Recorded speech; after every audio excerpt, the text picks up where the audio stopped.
विजय संकल्प मेळावा खऱ्या अर्थाने उद्या होतोय, नेमकी कशी तयारी सुरू आहे, तुम्ही आता पाहणी देखील? नाही, मोठ्या प्रमाणावरती उत्साह हा तमाम मुंबई भारतीय जनता पार्टीच्या कार्यकर्त्यांमध्ये आहे.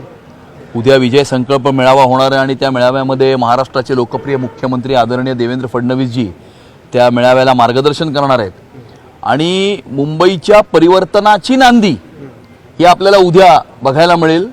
एका प्रकारे मुंबईच्या परिवर्तनाचं रणशिंगच ते उद्या या ठिकाणी फुंकणार आहे. त्यामुळे उद्या ते मुंबई शहराला काय दिशा देतात याच्याकडे सगळ्यांचं लक्ष लागलेलं आहे आणि मोठ्या प्रमाणावरती उत्साह कार्यकर्त्यांमध्ये आहे. जाहिरात जर आपण बघितली तर त्याच्यामध्ये मागच्या काही काळात खास करून दोन्ही ठाकरे बंधूंकडून जे गाजलेले मुद्दे होते ते काही दिसले नाहीत. विकासाचा मुद्दा दिसतोय, रस्ते दिसत आहेत, कोस्टल रोड दिसतोय.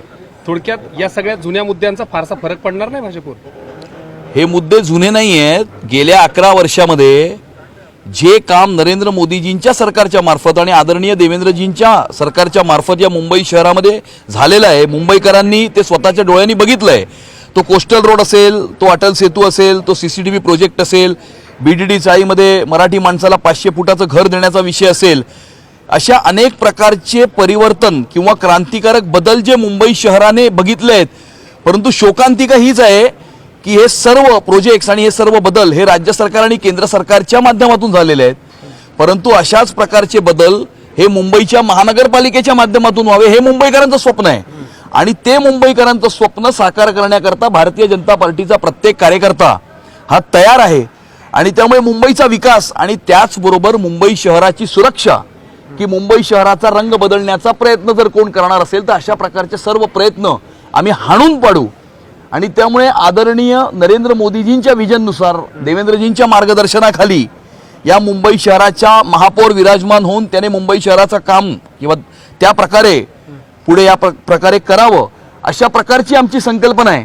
आणि ती संकल्पना घेऊन आम्ही मुंबईकरांसमोर जात आहोत. गेली अनेक वर्ष मुंबई महानगरपालिकेत आपण बघितलं असाल तर उद्धव ठाकरेंच्या शिवसेनेची सत्ता आहे. आता प्रशासक आहे, मात्र आपण पाहिलं जरा जरी मुंबईत पाऊस पडला तरी मुंबईची तुंबई होते. याला जबाबदार कोण ते म्हणतायत, तुम्हाला दोष? आज जितेंद्र आव्हाड असं म्हणाले की इतकी वर्ष उद्धव ठाकरे होते, आता मुंबईचं राज्य कोणा हातात आहे आणि आता ती जबाबदारी कोणाची? 1997 ते 2022 या कालावधीमध्ये मुंबईच्या महानगरपालिकेमध्ये व्हिजनलेस आणि नॉन ट्रान्सपरंट आणि करप्ट अशा प्रकारचं भ्रष्टाचारी प्रशासन हे मुंबईकरांनी पाहिलेलं आहे.